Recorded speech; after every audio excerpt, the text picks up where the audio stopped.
Hey, everybody, and welcome to the November 2017 Patrons Hangout in December. Hello out there, Patrons world. For those that are used to chatting during this, Colleen is trying to get it fixed right now. We're having some technical issues. She says it's her hard drive that's about to die. But I got to call fake news on that since she has a flash-based computer, so... Yeesh. Anyways, welcome everybody. Jack, how are you doing? My name. I feel like a 13-year-old in a trailer park. What is that? I don't even know what that is. I just feel like a 13-year-old in a trailer park. What is that though? It's very off-putting. Very off-putting. You need to go on our. You need to go on our Facebook page. Apparently, I'm missing inside jokes. Someone said the swear. Some guy I let into the group. When I was at a cheerleading competition today. Boy, oh boy, was that fun. And Zach and I were gonna go, and then I just finished the lights at like 5 o'clock. I was like, gosh, no way I'm gonna be able to take a shower in time. Yeah, this is no way. No way I could get there in time. I started the lights. No, honestly, I started the lights at 4:55 and I was done at 5. No way I could get there. No, this was an all-day endeavor. All-day endeavor. I'll let you tell your story first. But anyway, so I approved this guy to be on there, and all of a sudden he just said, what did he say? The exact words were... Was he a troll? Is he a troll then? I don't know who he is. Everyone kind of responded to him. He said, let's see, let's like find him here. It's David. That's as far as I'll go with it. He said, why do you cuss so much? Question mark. It really makes you sound like 13-year-olds in a trailer park.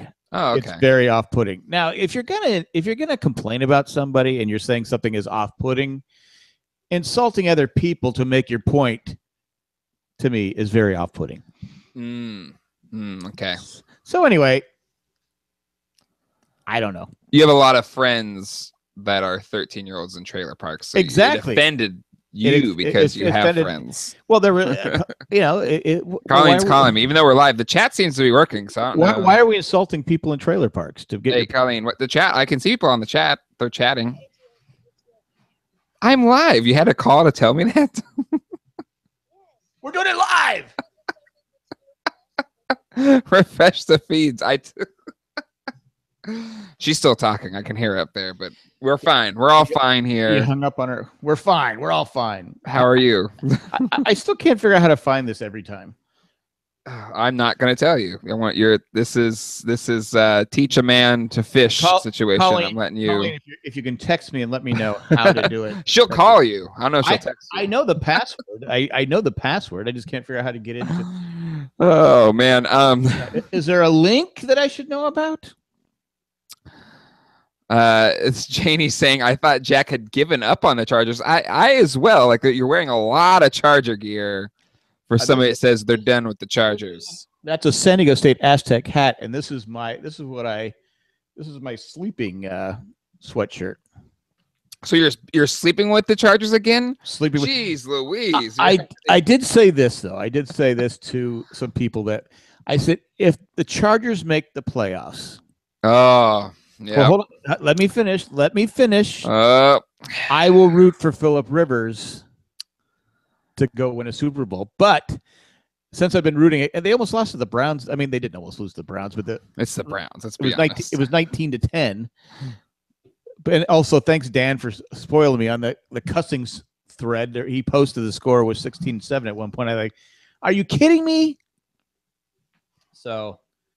Anyway, it's a serial killer move, Dan. Serial killer move. Yeah, it's like I can't get too snotty with him. I don't want to move up on the list. Refresh to get on the new chat. I've said it a couple times, Carl. You could have texted me. Thank you. You don't have a phone that works? Anyway, what are we going to do? I don't know. But anyway, that was my life. And the worst part was, the part that bugs me the most is they get to the award part and they just drag it on and drag it on and drag it on. And this one lady, I remember her from like 12 years ago at NC State, where she just kept talking and talking and talking. and people were yelling, "Just tell us who blanking won." Mm-hmm. And I guess she has this competition at the beach somewhere. And every time she announced who won, finished first, second, or third, she made it a point to say how come to our tournament at the beach. She's a good promoter for herself. No, I in fact, at that point, I said, I don't care if I have a guaranteed winning in first place. I'm not coming to the beach. Oh, man. So, but it was how did Kayla's team do? Finished in second. That's good, right? Out of 2 teams. Oh, never mind. They kind of got ripped off because the other team only had 8 people. Uh-huh. So the stunts, they couldn't do the same stunts. So Kayla had a bigger team. She has 3 stunts, where the other one's only doing 2 stunts, and one of them didn't even do the stunt. Well, how can you? So how did she get in second place? Oh, it's political. Rigged. Mm-hmm. I thought being objective, I thought Kayla's team was the better team. Mm-hmm. But someone pays a little more money. Did the team like throw their trophy a la Bad News Bears back at the? I don't know. The part that always kills me is the team that knows they're going to finish. If there's 3 teams, yeah, and they say the third place team, the second place team, when they announce the first place team, they all jump up and cheer like they didn't know. That's where you need like at least 4. So there's like one loser doesn't get mentioned. Exactly. So then it's like between you. It's like either actually that's worse because it's either you are number 1 or you get nothing. Exactly. But to me, that's higher stakes. It would be honest reaction though if you won first. Yeah, and they're jumping up and down. I go. And then you had this obnoxious person saying, "Didn't they already know they were going to finish in first?" Was that you? Yeah, it was me.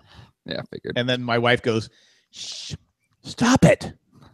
I go, "There's no one else around us. What do you want?" Oh man. How'd your Christmas decorations go? Did you survive in your hobbled state? I'm not finished yet. I still have to do the roof part. Oh goodness. Do you need help? Do you need me to come over there? Can you even get on the roof? I just go out the window, yeah. No, I don't need any help. Well, I was going to plan. My plan was to do it today, finish it today, but I found out last night that has been planned for, but someone didn't want to tell me because they figured I'd be throwing a fit about having to go. Oh, to the cheerleading competition. Yeah. So someone's saying, well, I go, do I have to go? Which, of course. Well, but honestly, for you, it's better to just tell you like right before. No. Because you'll just complain about it, no matter how much time is in between you telling you and you actually do it. So might as well have to hear you complain about it for like a day. Right? It just put yourself in the people have to deal with your complaining shoes. I'd much rather have to listen to you for a day versus why. Okay, here's the thing. Why ask me to go if you know I'm just going to complain? Why make? Because they want your love and support. I don't know. They care for you to be around. Nobody cared. Nobody cared if I was there. Oh, come on. Announce who's won already. Anyway. Well, Kayla sent the text yesterday, and it was like 5:28. And then she sent the thing saying it starts at 5:35 or something. And Colin are like, well, crap, how are we supposed to even be able to say yes to go to it? We can't even get there in time. Yeah, of course. But it's okay for you to get the late notice. Oh, I can't make it. But not me. Okay, and Zach and I were on the roll to go, but I started at 9:30 this morning and finished about 5 o'clock. Well, Zach is a big helper too. I mean, he helped me with my. Well, we first had to do the leaves, blow the leaves, and we have 10,000 trees. Can I tell you something about those leaves? Sure. You need to get like one that sucks them in and like a vacuum and mulches them, because all that you're doing is you're blowing the leaves, and the first time the wind blows, it blows them right back. Honestly, it works pretty well because they kind of just blow them into these embankments and they don't really blow back. The problem with the mulch is it's so many leaves. Like mine does it, it'll suck them in and mulch them. But I'd have to change out the bag like every 5 seconds. It's so many leaves, and it's all the time. take the bag off. So then I start with big leaves and I have a bunch of little itty bitty ones that I gotta blow away. It'll be fine little stuff, but once you blow it away, it's gone. I'll try. I'll do a next weekend. I will do a small section. I will mulch it and see if it's better. And plus, it's also good for your soil and stuff. Well, the leaves do it too. They all just kind of compost and turn into soil. Yeah, I guess. I usually what I do. You can't do it because you have rocks everywhere. I just use the lawnmower. Yeah, I don't have any grass whatsoever. I mulch them in the lawn, crunch them up. So I set up the app controlled light thing that you gave us. I'm a tech savvy person, but I have no idea how to make that app work. I set it up and what you broke up. What app? You gave us this one of those light things, laser light things, the one that you had got from Home Depot. Yeah. And it was app controlled, right? So I get the app, and it doesn't work at all. I'm a relatively tech savvy person, and I couldn't figure out how to make it work. So did you just give it to me because you can figure it out? Now I've got a thing that I can't figure out how to make work. I think your mom was able to figure it out, or okay. Tyler. I think Tyler figured it out. So why? So I'm starting to feel like maybe you gave me like a lemon here. I'm hearing like every other word. Oh no! Well, your internet needs to get better because I'm strong signal over here. You're lump. People in the chat, can you hear me or can you hear Jack? Here. Ed says, "Is that the Tron game over Jay's shoulder? For some reason, I thought it was a lot bigger." No, this is Donkey Kong Coleco. So they can hear you or me? They can hear me. Actually, they can hear both of us. It's just you're breaking up for me because you have crappy internet. I have AT&T. So do I. Yeah, at my last toy show, a guy was walking around with this beauty, and he was just walking around with it. Yeah, I thought he. Hey, Donkey Kong over here. Get Donkey Kong. So two times now, I've gotten something I really wanted just from somebody walking around with it. So the guy had it under his arm. What? So is he's got like little? He's not the same guy, just two different times. So it's not. So it's not like a drug dealer or something like that. No. He's just had me walking around with this Donkey Kong game. But so he had it on his arm, and I was like, "Oh, hey, where did you get that? Do they have any more?" I was like, "Oh, actually, no, I'm selling." I'm like, "Oh, okay. Well, how much do you want for it? Does it still work, etc., etc." So got a pretty good deal. I think I paid $35 for it. It's worth like $100. So so I was pumped. But it was probably a week after the Tron game came in, so Colin was still a little bitter about it. So I was like, "Well, look I got this one. It's a lot smaller. Don't be mad at me." But anyway, you got to injure your back because it came through again the other day. Well, I keep telling Actually, go ahead. I was still ticked off about having to go to the cheerleading thing. Then we get home, and your mom wanted to go out to Lowe's to get some of our stuff. Our lights aren't working, so we have to get we got this thing that tells you if the lights are working or not. Mm-hmm. I'd worked all day. I made a mistake saying, we need something here. That house down the street has that spiral tree that changes colors. I go, it's really cool. I go, that's what we need. She goes, well, I go, I don't feel like going. And then she kind of pressed she said, oh, well, I go, I don't feel like going. I've been working all day. I go, yeah, my back is really bothering me. Has she gotten wise that you're just your normal cranky self? You're just using the back as an excuse yet? No. In fact, I even told her what I talked about. She goes, well, it's legit. Your back does hurt. I go, yes, it does. To be fair, it got to one point. No, I get it. It does, yeah. But it's I'm not kidding. It's just like a gift from God. But so we'll save me years of arguing. So the Tron game. So friends of mine that know about the whole situation, because I looped them in once I got the Tron and was asking for advice on how to soften the blow to my wife. And so I tell him now, it's like, you know how, Jon Snow is in Winterfell and Catelyn Stark like hates Jon Snow because it's like, Ned's bastard child, but Ned still loves Jon, so like he's there anyway. But like Catelyn's like, don't talk to me. I don't want to know that you exist. So I tell people that the Tron game is like my Jon Snow. I love it, but my wife definitely doesn't love it. It's my bastard son. Has she played it? Mm-mm. She hasn't even played it? No. She doesn't really play arcade games though. She's kind of lame. But it's in the house. I know. She loves skee ball. So like when we go to Boxcar, she plays skee ball. Skee ball. But she doesn't really. Was she born in the 20s? I guess. I don't know. I don't know. Really, skee ball. I mean, skee ball's fun. It's okay. But you can't really put a skee ball in your house. Like skee ball, you can't really fit that anywhere. No. But plus it gets old after a while. Yeah. You roll the ball. Well, I should have got 100 on that one. I ended up with 10. Well, I think you could probably get a good, system down where you get like 1,000 the highest score? I don't know. I guess. But I thought it was only 9 skee balls. Laura says she loves skee ball too. So see, there's some skee ball fans out there. No, Colleen, you're in the chat. Do you like any other arcade games? I don't know if she does. She likes the skee ball. That's what I know. Well, if Laura and Colleen, I don't know if I'm a bad husband or not, but that's what I know. We should start a professional skee ball league. So Boxcar, that barcade, you didn't go with us? No. So they have like skee ball tournaments. I think Wednesday nights. Wow.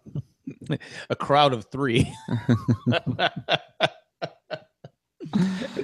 I love pinball as well, but if you want to talk about expensive, pinball is expensive. There's the one that I want is this Ghostbuster one, but the cheapest one's like $6,000. So you're paying $6,000 for this pinball machine, and then the upkeep, you have to it's roughly $250 a year in upkeep. So it's just like, unless I happen upon just like $10,000 in the woods. The upkeep on a pinball, is that the computerized ones? Even the old ones, like, because there's just so many parts and so many moving parts. If one little thing goes, the game goes, and then you got to have, and I'm not a professional, so you have to have somebody come out to like fix it. So yeah, that's now that's pinball. Nick joined. Yay! All right.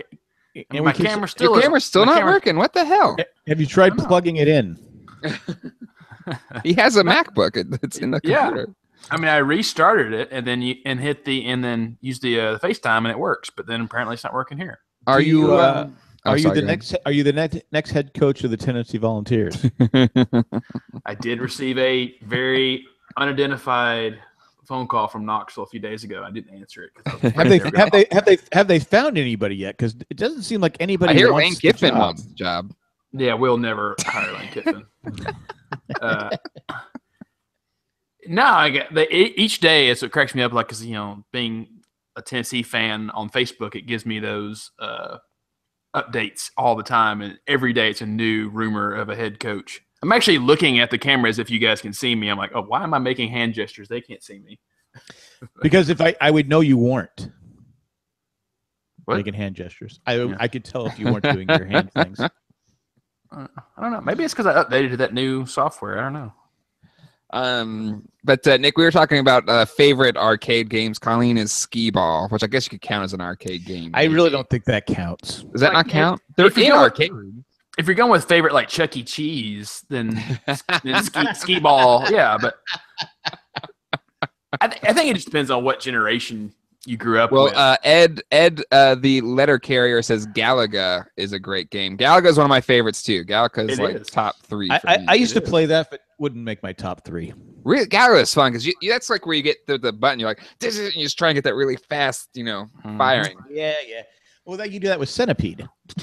Yeah, Centipede too. Same idea. Because then the thing with the Centipede go really quick. You're like, no.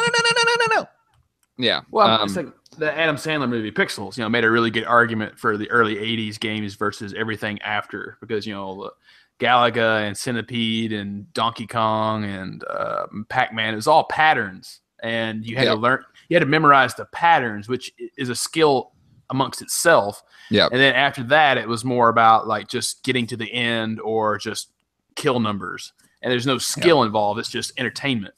And I kind of agree with that, but it does make you sound like an old curmudgeon. Well, that's what's fun about the Tron game. So Tron is like 4 mini games, and you have to beat all 4 games to move to the next level of, again, 4 mini games again. So I've had to like memorize the patterns for each round, and the patterns are different for each 4 for each round. So currently I've gotten up to, I think, the 5th or 6th level.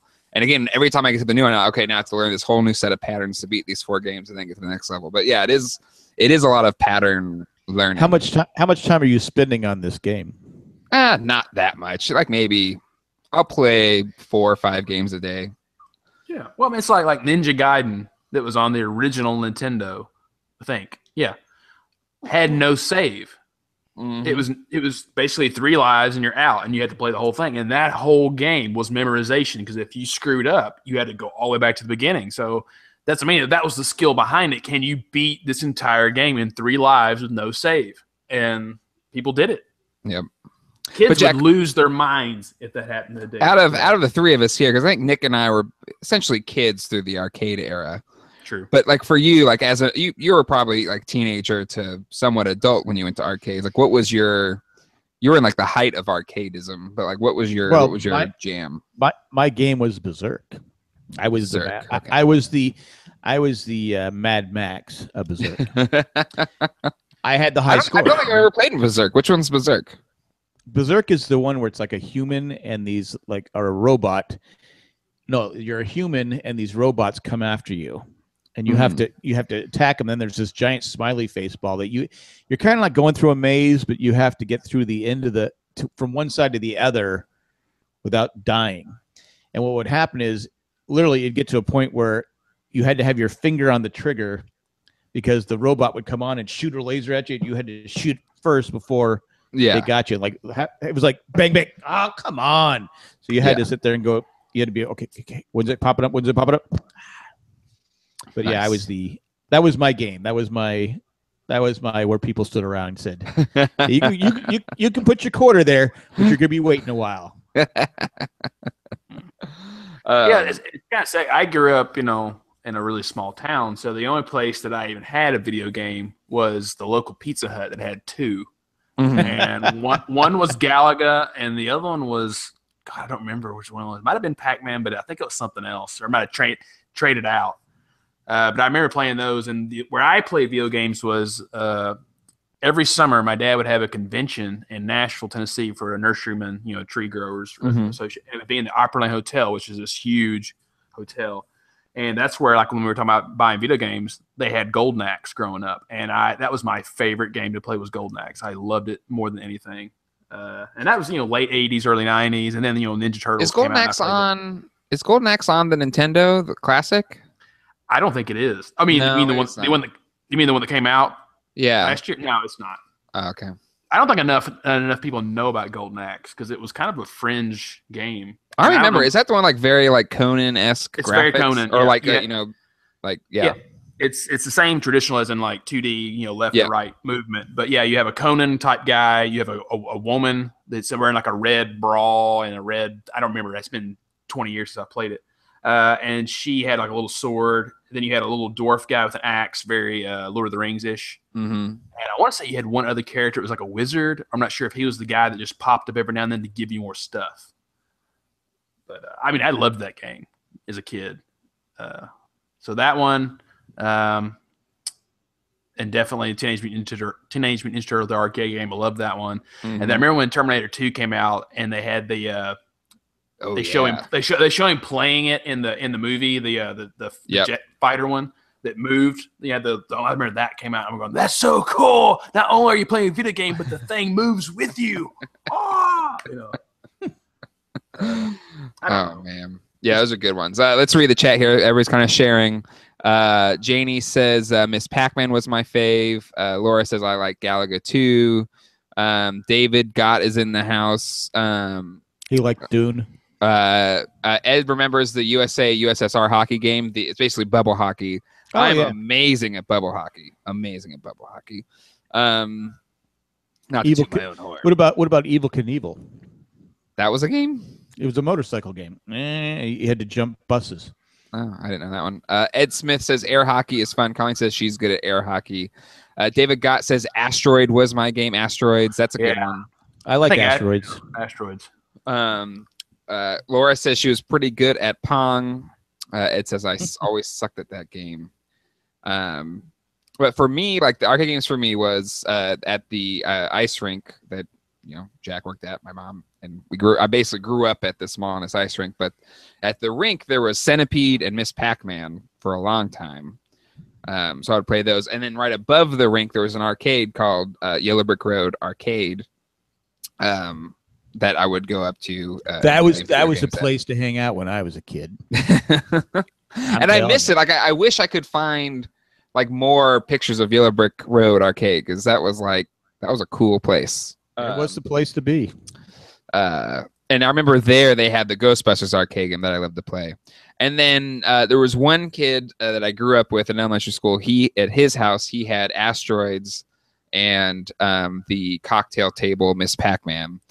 And when you used to go to his house, it was just, he always like the coolest birthday parties were at his house because he had arcade games in his home.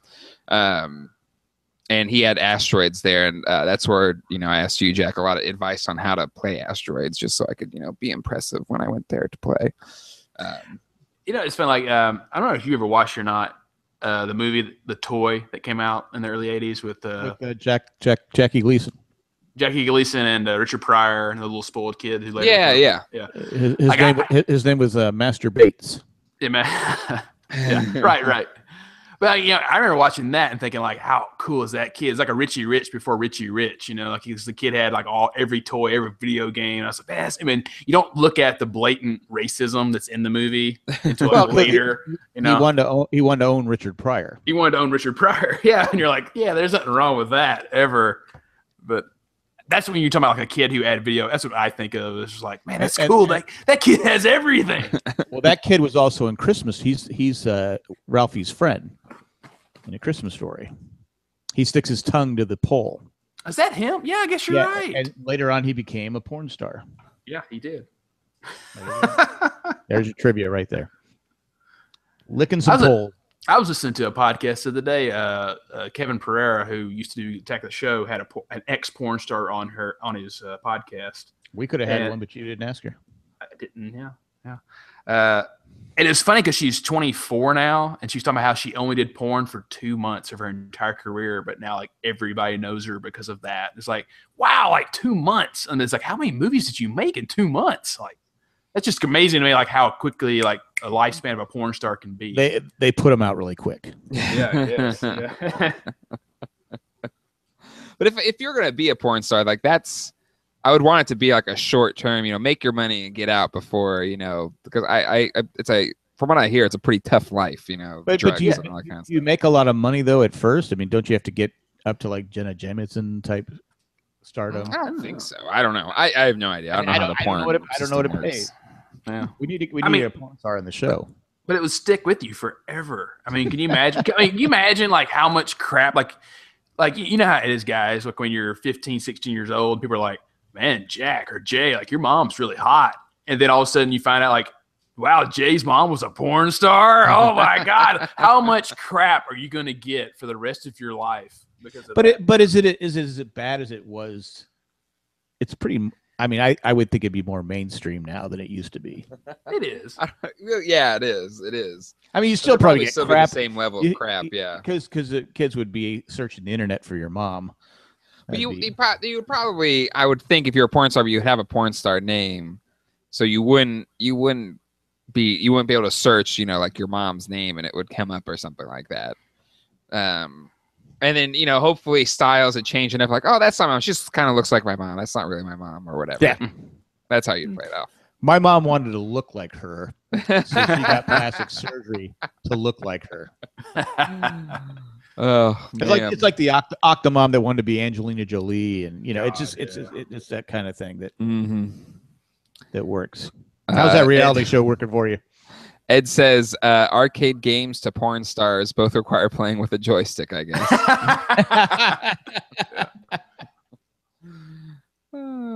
One track mind. But yeah. So, Jay, Yes. can't help but notice on your Instagram, you're sporting George Harrison. Oh yeah, I love George Harrison. That's why I was surprised he didn't do All Things Must Pass. That would have been the I song. think that's the best post Beatles album. It is. But I would have picked that song.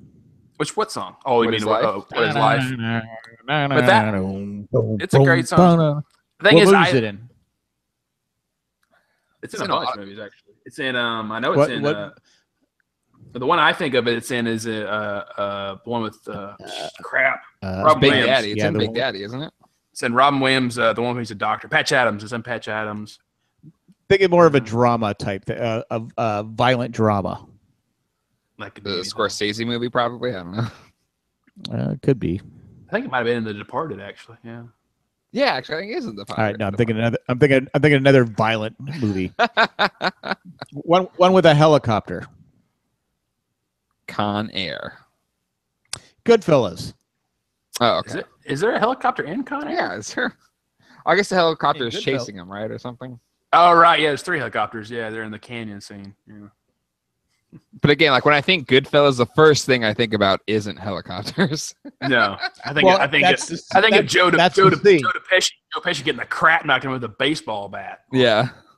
Oh my God. Or I also think the song I think of the most for Goodfellas is Layla. Yeah, Layla, the piano part. You know, it's funny about because I knew that it wasn't written by the person who is credited for it. It was written by a woman, actually. Yeah, wasn't it his wife or something? Yeah, it was his wife. Yeah, they were a duo, and for some reason he played it. They actually had given it to Clapton as like, hey, do you want to cover this song? Because it had lyrics to it. Mm-hmm.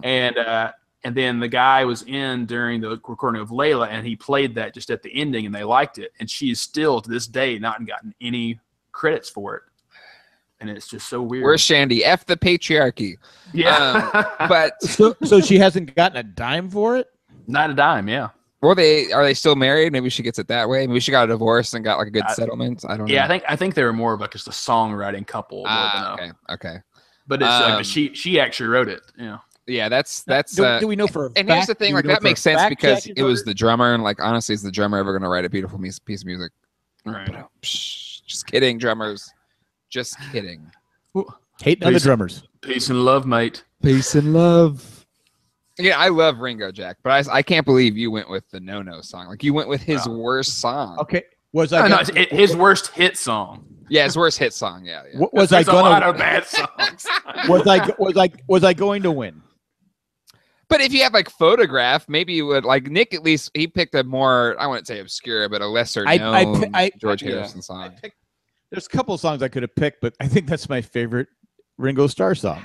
Like it's so like boring. How is that your favorite Ringo song? No, I don't. No more. It's catchy, but it's the same kind of song that Paul would get criticized for. Of like, here's your little stupid ditty you wrote, like obla-dee obla-da. Like, yeah, sorry. but I like obla-dee obla-da, but that's what John Lennon would say. Maxwell Silverhammer and Hello Goodbye and obla-dee obla-da. It's like you're just writing the same kind of jingly crap that you always write. Maxwell's. That's where like I get like I George got Harrison more was votes gonna than leave. you. Like you're telling me you couldn't give me a third song spot to like instead of Maxwell Silverhammer. Like seriously, you couldn't give me some space there, Paul. Well, the thing about that's another reason why like they wanted to break up so bad, even though they kind of have agreed with Abbey Road was going to be the last one. But Obla-Dee Obla-Da was one of those perfect examples of like why we want to break up Paul is because they did like 108 takes of a Maxwell Silverhammer, not Obla-Dee, sorry. Yeah. Because he wanted it to be the single because Paul was always obsessed with having the A side, and they're like, it's a crap song, Paul, just let it go. And of course, I like that song. No, there's nothing wrong with the song. It's just the fact that, like, when you're holding up against something or Come Together or Here Comes the Sun or so many other great tracks that are on Abbey Road. Like, if you look at Abbey Road, I love Abbey Road, but Paul's contributions, single-wise, not as a collective, are pretty weak. But what makes save for the medley, which is my favorite part of the album. Yeah. But his other two songs, Oh Darling and Maxwell Silverhammer, like meh. I mean, they're good, but I don't know. Like, they're not as good as John or George's songs. Right.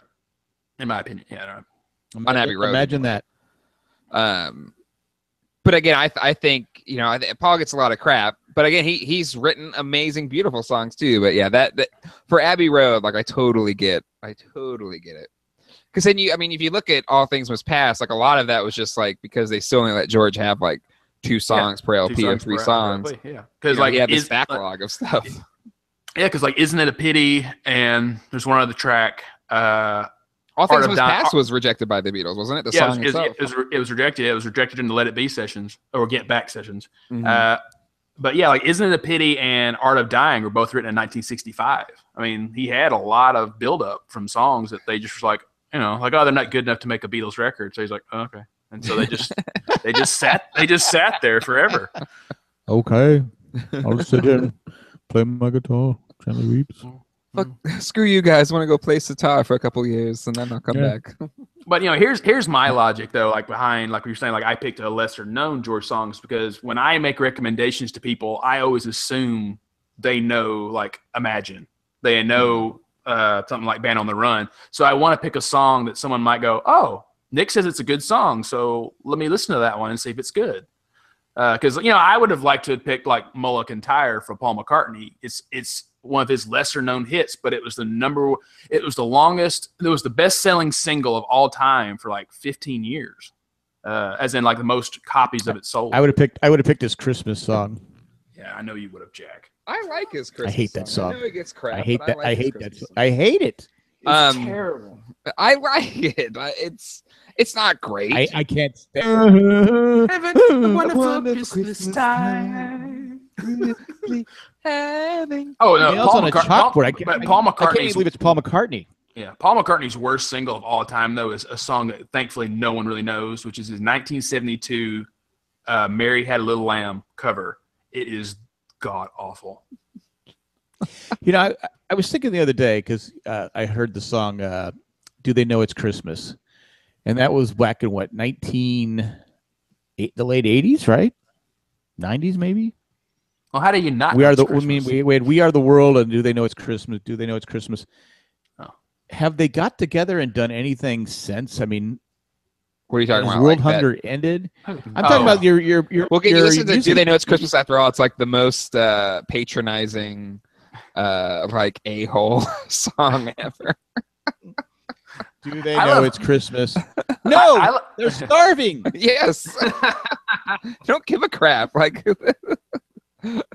But no, when was the last time the music industry got together and said, "Hey, we're gonna do something nice"? Well, they do it every year, like Live Aid and Farm Aid and all. Yeah, was it Live 8? What was the Live one? 8, The last Live big 8, one.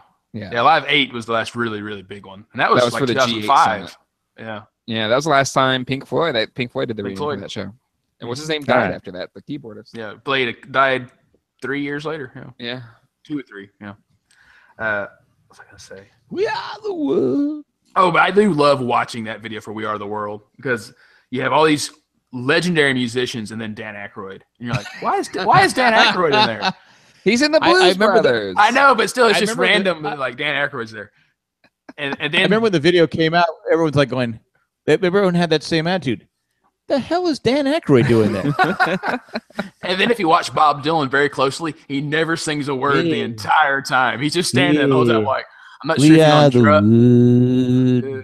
You kind of wonder like if his manager or his agent was like, Bob, you need to be a part of this. And so he's like, all right. And then he just stands there like, I'm not being a part of this. Why am I here? And because he never sings, he just stands there the whole time. Because he's Bob Dylan. He gets in just, because he's Bob Dylan. I thought he had a line. Didn't he have a solo part there? I think he did. It's your been a long impression time. of it, Jack, you sing a Bob Dylan line, I feel like. Yeah. So it's got to be Bob Dylan's in there. It's not hard to sing Bob Dylan. Anybody can sing Bob Dylan. Yeah. It's like Jack saying, like anyone can sing Ringo at karaoke. Of course they can, Jack. Yeah. That's actually, if Jack was doing karaoke, he'd probably pick a Ringo song. And he does the same dance too. This is how when he's singing. It's just like, yeah, exactly. Like, sit behind a drum set, okay? Like that's where you belong. If you watch But something I've loved about the Beatles channel, especially when we were driving up for Thanksgiving, and they did like all celebrity Fab Fours. So Jack, have you thought about what your Fab Four would be in terms of mine would be 4 Beatles songs that would be your top? Of course, Help would have to be on there. Yeah, of course. Revolution, I think, would be on there. Wait, Revolution 1, single Revolution, Revolution 9. Number 9. No, the first one. Well, the first one is Revolution 1. The single is probably the third one. But technically, the single came out before. Yeah, it did come out before, but I like It's Your Birthday. I would go with 4 peppy songs. None of that Lovers Will Make crap. Okay. I love those. Even though I love those songs, but if I have people that are driving, I want driving songs. I want something that's fast. Like if you have a long, like a 9-hour drive, it's good to have change the tempo every now. You can have a slower. Well, again, you could have change the tempo with other people, but I'm going to do this. I'm doing people. So, all right. So Revolution.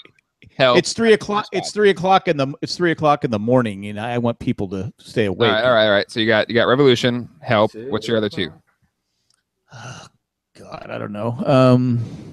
All you do is listen to this channel. Don't you have 4 that you could pick? But it's hard to. How do you pick 4 Beatles songs just down to 4? That's the point. It's Fab 4. Like, what would be your Fab 4?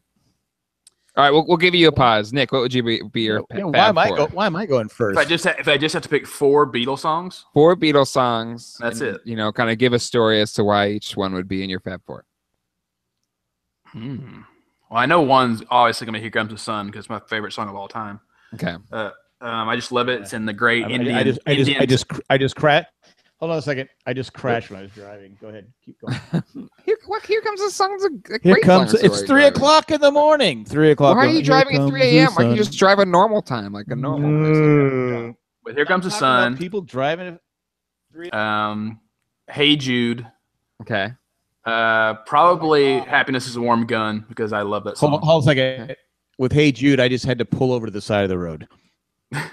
What? Hey Jude's a great song. That's a good sing-along song in the car. It is. Not at 3 o'clock in the morning. Yes, it is. Have you never been drunk on a subway? I guarantee if you're drunk on a subway and you start singing Hey Jude, everyone's going to start singing that song. Yeah, exactly. Yeah. All right.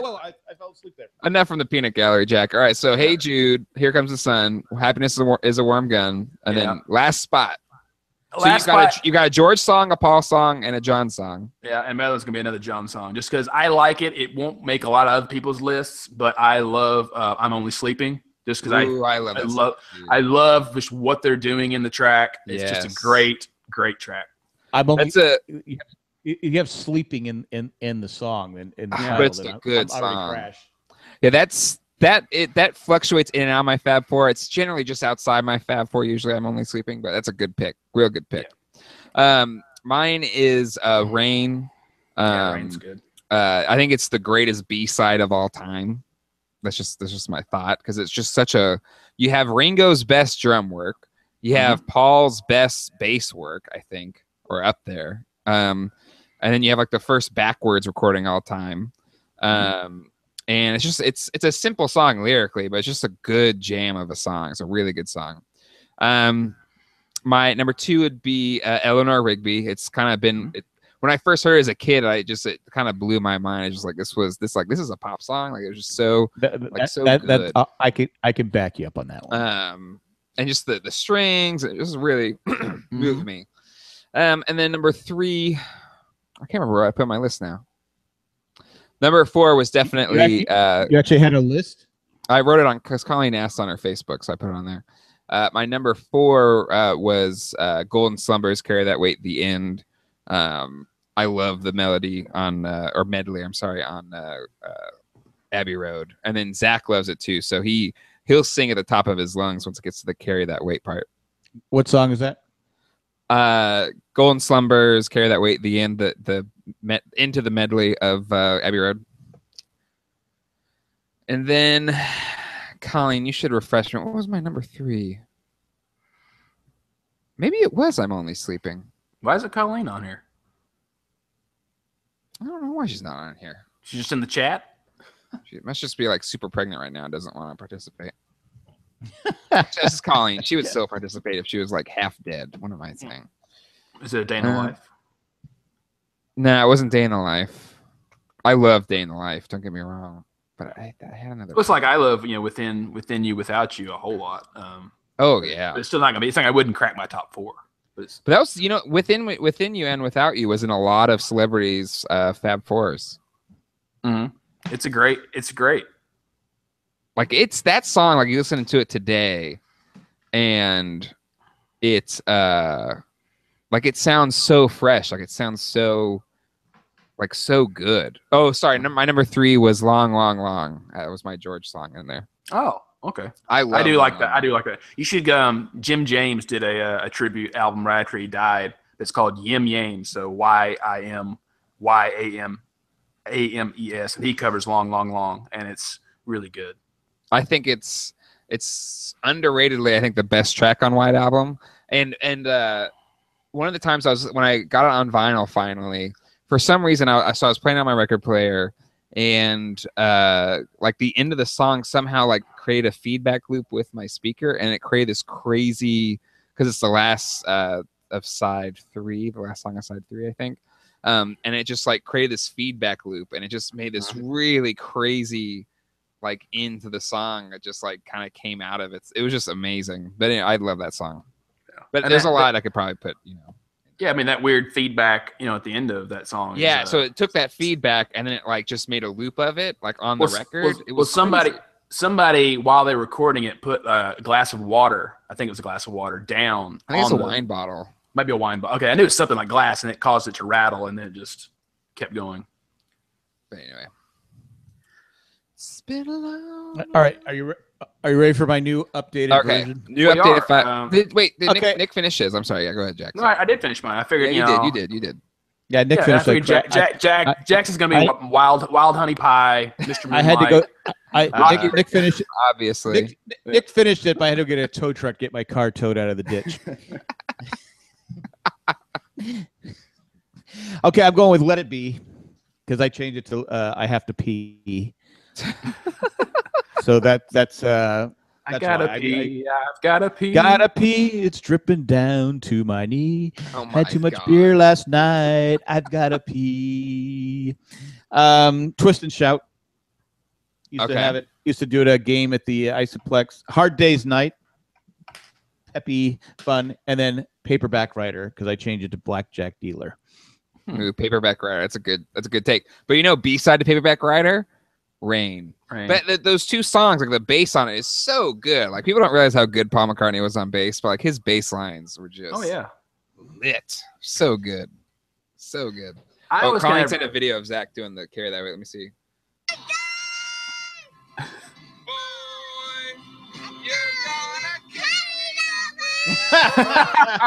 Great.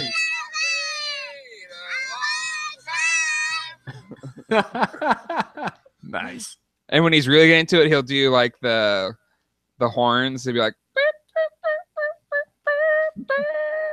it's really funny. It's really cute. Well, he's gonna be if he starts singing Octopus's Garden, he's gonna be a hippie at some point in his life. He loves Yellow Submarine. He hasn't gone to the sequel of Octopus's Garden yet, but he does love Yellow Submarine. You can't go wrong with Yellow Submarine. That's like the gateway drug for kids for Beatles, I think. Every kid loves Yellow Submarine. So what? But with the thing with Zach, so what was yours? Okay, so what'd you have? Let It Be, Paperback Writer, Hard Day's Night, Twist and Shout. Okay. My issue with Paperback Writer is that it's kind of a ripoff of Blackjack Dealer. Boom, boom, boom, boom, boom, got to be there. A Day Tripper. Day Tripper. Yeah, it's kind of a ripoff of Day Tripper. A little bit, because like even John Lennon had said that too. Like because they had recorded that in August of '65, and then when they got to March of '66, that was the Paul's contribution, and he's like, yeah, it's kind of like my song. You're kind of taking it a little bit, but it's fine. As long as John's okay. The bass line's different because the bass like I don't know.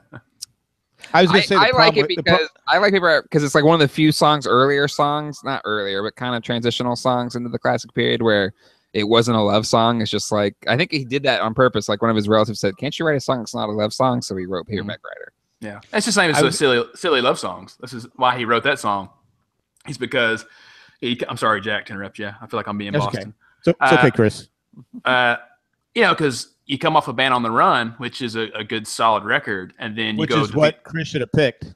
And then you go to Venus and Mars, which is a good record, but it's mostly love songs. And that was the review of it was, oh, great, another record of Paul's silly love songs. And so that's why he wrote that song was like, oh, and here I go again. You know.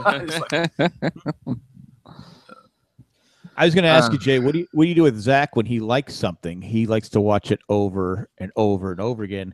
When you're listening to the Beatles station, he has that song. Does he go play it again? He does. I'm like, well, it's the radio, Zach. We don't let's do it. But what does he do? For some reason, my XM is really hasn't worked on my car for a while, so most of it's been for my phone. So when he does want us to again, we just play it again. I don't know why. Well, I know on my XM set, I can replay the songs. I have that's a feature on the newer ones. Yeah, because I can go back and because I was like, wow, I could go back and play these songs if I wanted to, but I can't do it while I'm driving. They don't let you do a lot. You can't do a lot of things when you're driving in my car. So they have these whole safety things. What's nice on the watch, because like if you're playing something on your phone, it'll be the play controls will be on your watch. So if I'm driving, I was like tap it on my watch, so I don't have to like bend over and try to futz with the phone, which is nice. There you go.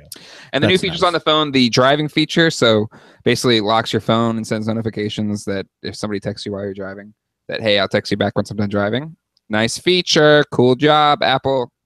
Not so cool, Apple, on your 10,000 bugs this week. Like insane bugs. Apple has had a rough week.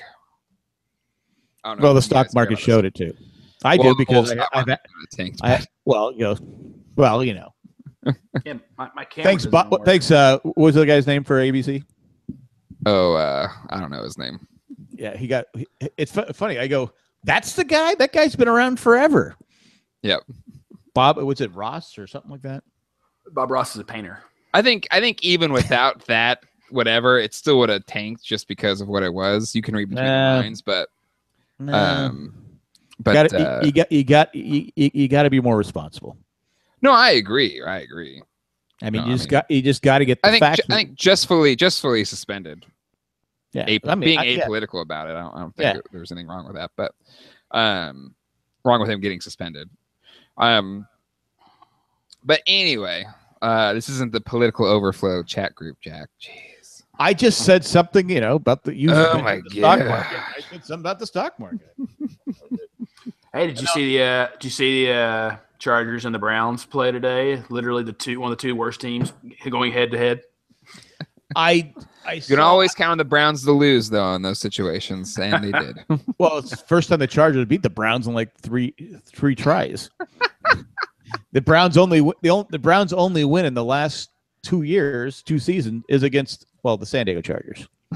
I do like at halftime they honored Ron Mix, Fred Dean, and Charlie Joyner, three great Los Angeles Chargers of all time.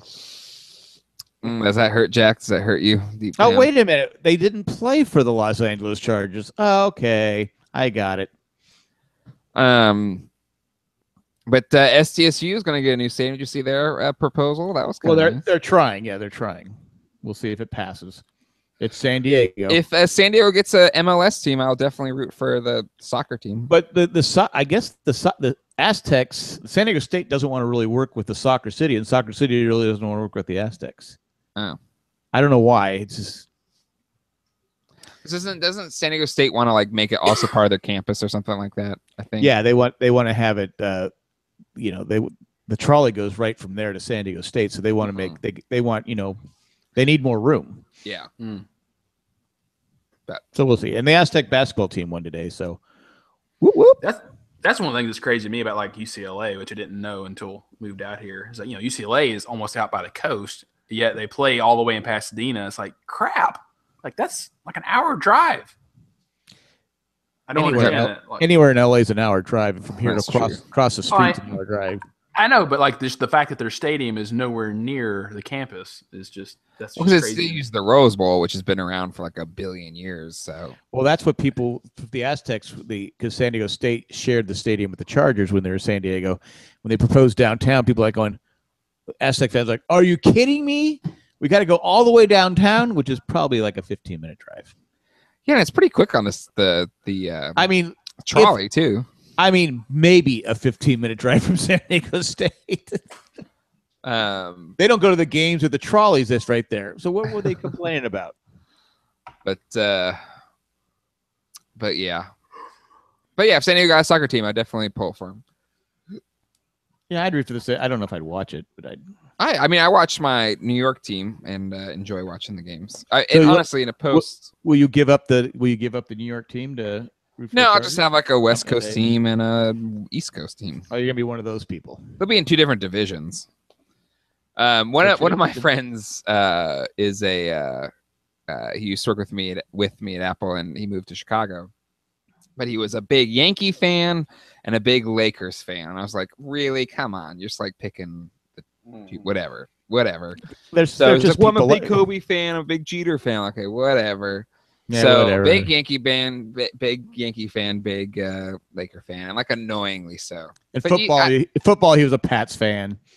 No, it wasn't really a football really, fan. Really, I just. So he moves just to Chicago a couple years ago, and then last year you have the magical Cubs season. So guess what team he's rooting for last season? He's a big Cubs. Cubs is his National League team, but he's like all about it, wearing the hats and everything like that. I'm like, come on. So then this year, the Yankees get good again. So guess what hat he's wearing all the time? His Yankees hat, and cheering on the Yankees. I'm like, man. And then, no joke, Yankees don't make it to the playoffs. I see him on Facebook with a Dodger hat on. I was like, oh, get the F out of here.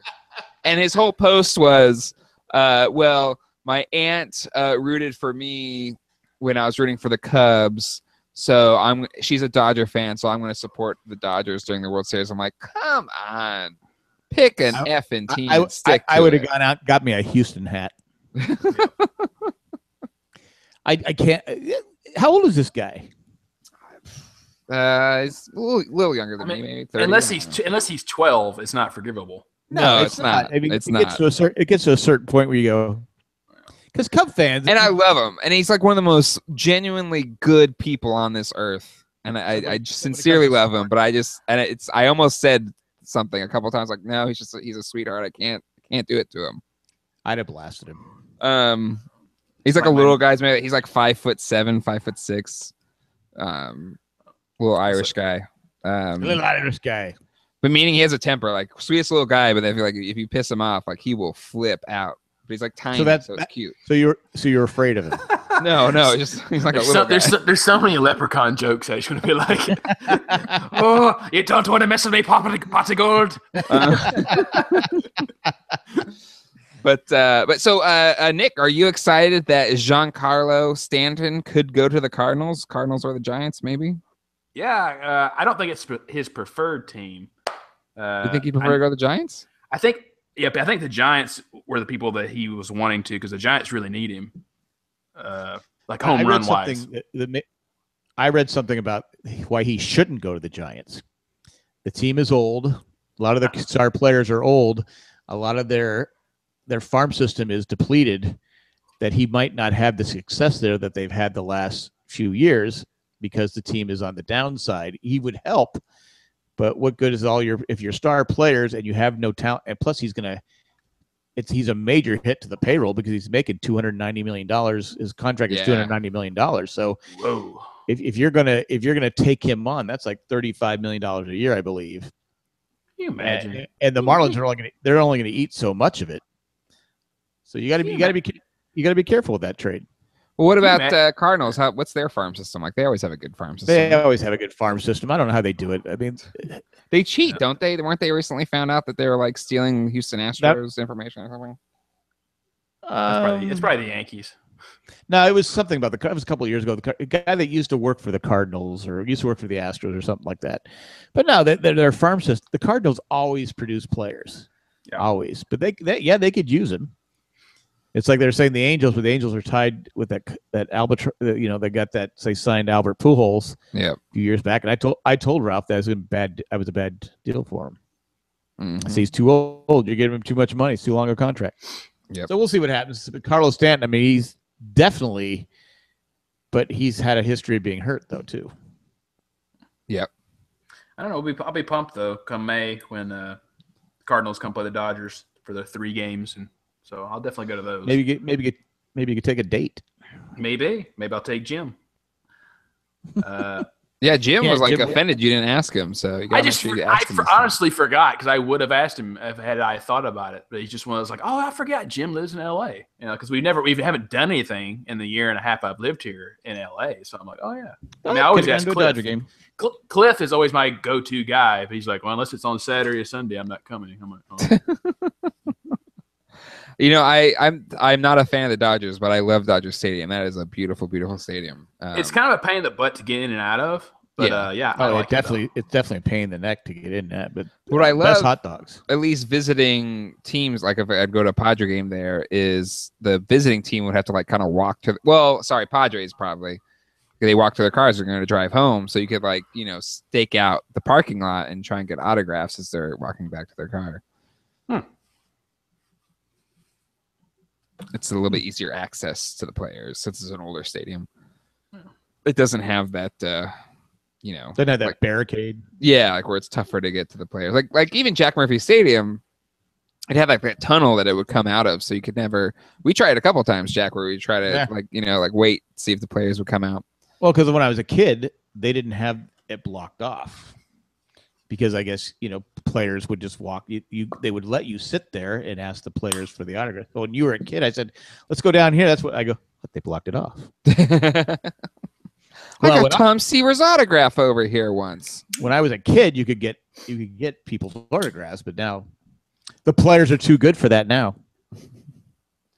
They're getting paid $290 million. You better sign whatever I ask you to. Ed Smith says Padres have a great farm system for the rest of the league. Team name is Padres.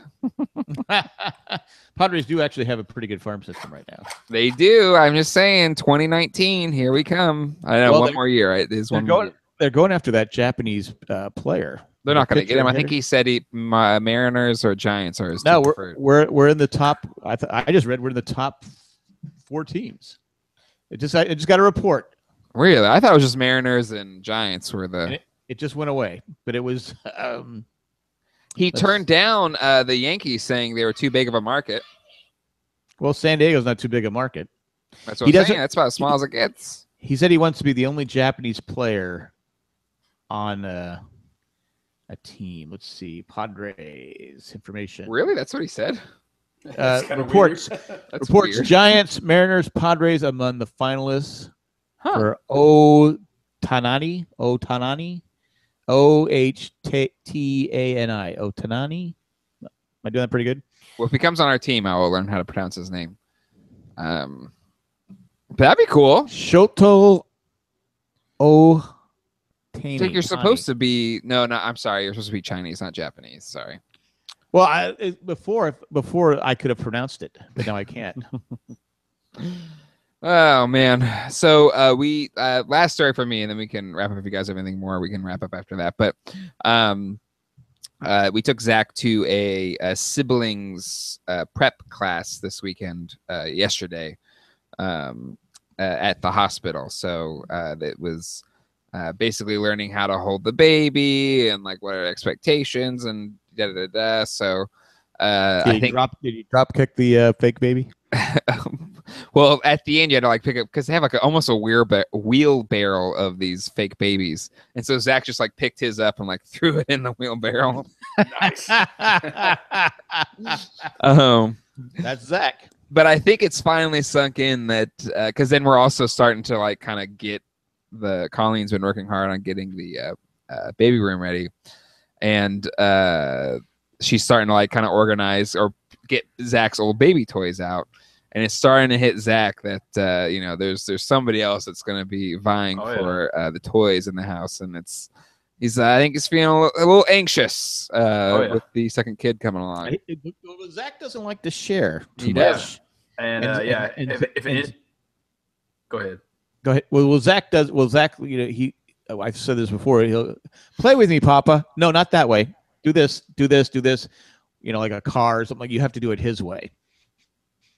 It's like, well, I thought you were. Why am I here playing with you if it has to be your way? I mean, because Anyway. I don't think you guys have announced what it's going to be, but like if it's another boy, like oh my god, Well, yeah, it's a boy. It is a boy. It is. Oh, it's a boy. Yeah. Okay, so yeah, so now he's going to have to share all these toys that he's not even playing with anymore. But in his mind, he'll be like, "Well, that's still my toy," and he's going to get mad because I mean, my nephews, man, when the second one was born, it's just the fact that it's theirs and they don't want to share it, regardless of if they haven't played with it in 2 years. It's still theirs, and it's like, no, he needs to get his own toys.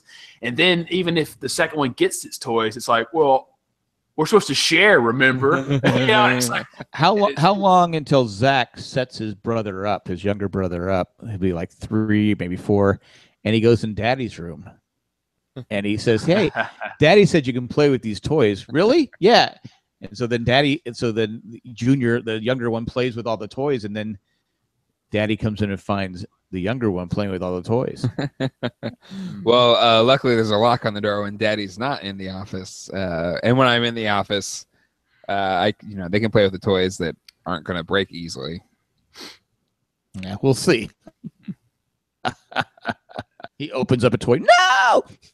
Well, luckily in the office, in the main office, there's no sealed toy anywhere, so they're all open toys, so to speak. So there's none to.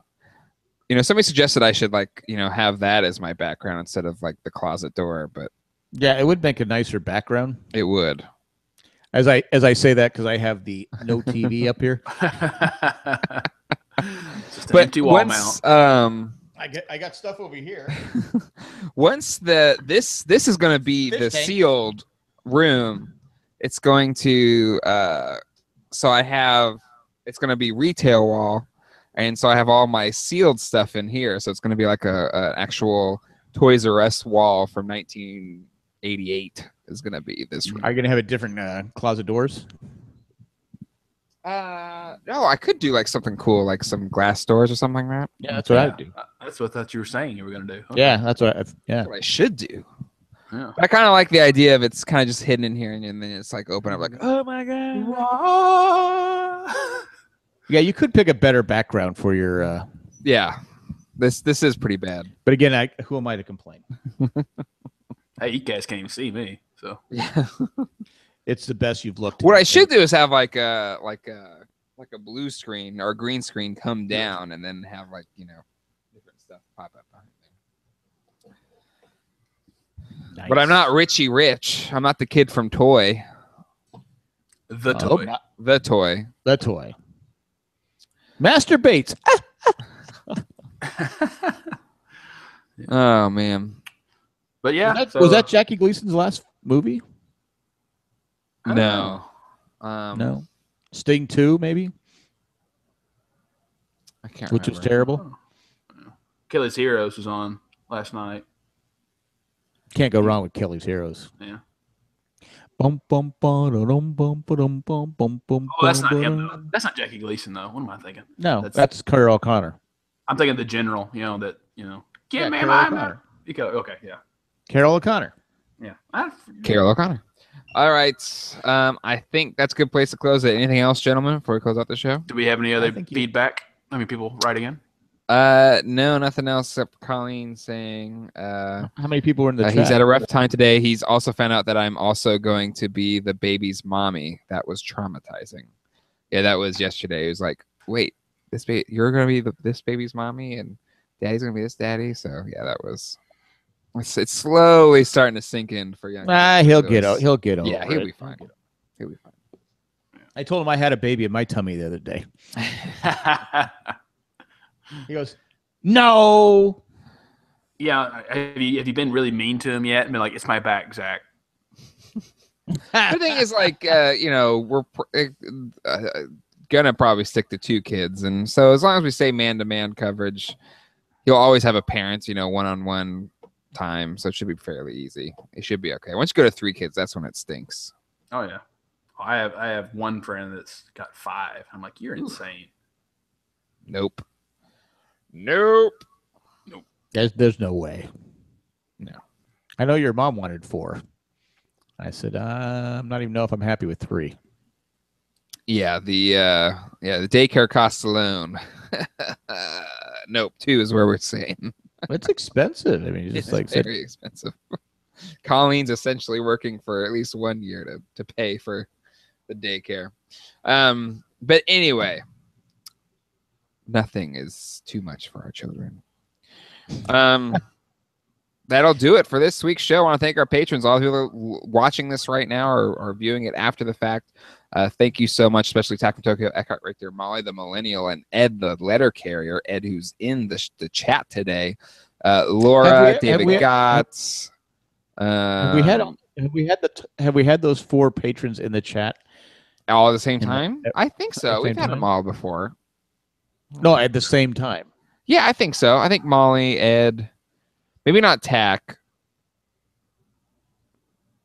but at least at some point in time they've all been on, I think. Oh, I forgot to say David had his for Get Back, A Day in the Life, Paperback Writer, The Long and Winding Road. See, I love The Long and Winding Road, but I don't like the Paul Spector vision of it. Yeah, I like the Let It Be Naked version. But with the weird piano. Keys hitting. We're also Phil Spector defends it, saying that apparently like John Lennon sabotaged the bass line in the original take, or the take that he had anyway. Like he said, it was so bad, like it was like basically he was such a jerk. Well, I haven't know if I've even listened to it yet. I've got the original Glenn Johns Let It Be, because he was given to it first before Phil Spector. You have that? That's awesome. How'd you get that? I think is that like a boot or something? I've got a boot. Yeah, I've got it on my computer somewhere. I've got so many bootlegs. I just don't ever get to them.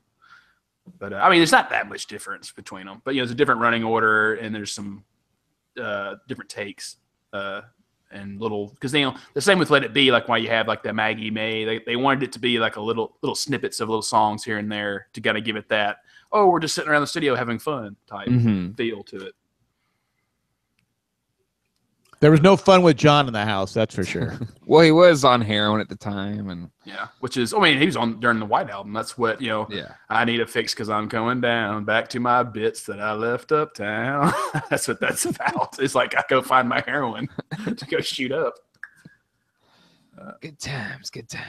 Yeah, and then, but Cold Turkey, which is his second single after. I mean, he's still during the Beatles, but it's his second solo track. That's what that's about. Temperature rising, fever so high because he's quitting heroin cold turkey. Yeah, and I think the Beatles rejected that song for, was it White Album? No, that came out in or Let It Be. That single came out I think in October or November of '69. So it was after. Maybe it was Abbey Road. They said no to it. Probably an Abbey Road. How long did it take? How long did it take John Lennon to kick heroin, going cold turkey? I don't know, a few months. He was still on it though. Yeah, because he's still probably on it off. On Starsky and Hutch, it only took Hutch one episode. Oh, just saying. Was he like accidentally like taking heroin? No, he was captured, kidnapped, and the guy was giving him heroin. Okay. And he got addicted to heroin, but he was probably addicted to heroin in real life. The actor, but. Great episode of Starsky and Hutch. Are there really great episodes of Starsky and Hutch? Let's just be honest, Jack. Well, I haven't rewatched that one in about 40 years, so maybe to me, nothing better than still, like you got that DVD set, and we're all sitting. I was like this show's great. We're gonna watch it as a family. Blah blah blah, and we sit down, and like maybe like 10, not even 10, maybe 15, 20. I don't know, but we're like, Dad, this sucks. Everyone left the room but me. I'm gonna keep watching. Yeah. I don't think I ever finished watching the first season. I think I watched 3 episodes and said, I can't do it. Yeah. Even though this theme song is excellent in the opening scene. There's so many shows like that you like, and then you go back. Like I don't know why, but as a kid, I loved Mama's Family. I don't know why, but I did. And every now and then I'll catch a rerun. I'm like, I'm going to watch Mama's Family. And I'm like, what is this? It was good on the Carol Burnett show, who's having her 50th anniversary special tonight. Mm-hmm. But I never liked the show I mean, I like Ken Berry. I liked everybody involved. What's her name? Vicki Lawrence. Mhm. But it just wasn't a good show. It didn't didn't last, like it. but like 4 or 5 seasons, I think. But that's still a It was long 4 or time. 5 seasons too long. Mhm. It's too long. It just was made. It was made for a short 5-minute sketch, Mhm. not a whole. And plus, it didn't have Carol Burnett. Didn't have Tim Conway, Harvey Korman. So,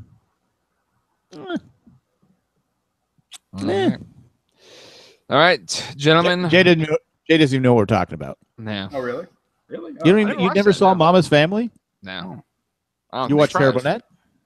Like all of my like 70s shows, I watched, reruns or Nick at Night or whatever. So Well, Mama's That Family is was late 80s. So late 80s. Yeah. I don't remember that at all. yeah, it's Then you must not watch it, Jack, because like my sitcoms until I was a teenager were whatever you watched. So I don't remember that one. At all. You sure it's late 80s, Mama's Family? it could be mid 80s. Probably mid 80s, because Carol Burnett ended probably in the. Did it in the 80s? I'm so glad we had this time together. I don't know. I'd have to look that up. Yeah, someone need Chris for. He'd look it up. We're all too lazy to look it up. All right, Mama's that will hair- do it, gentlemen. Mama's hair braiding. Mama's mini everybody. donuts. Bye. Mama's Italian.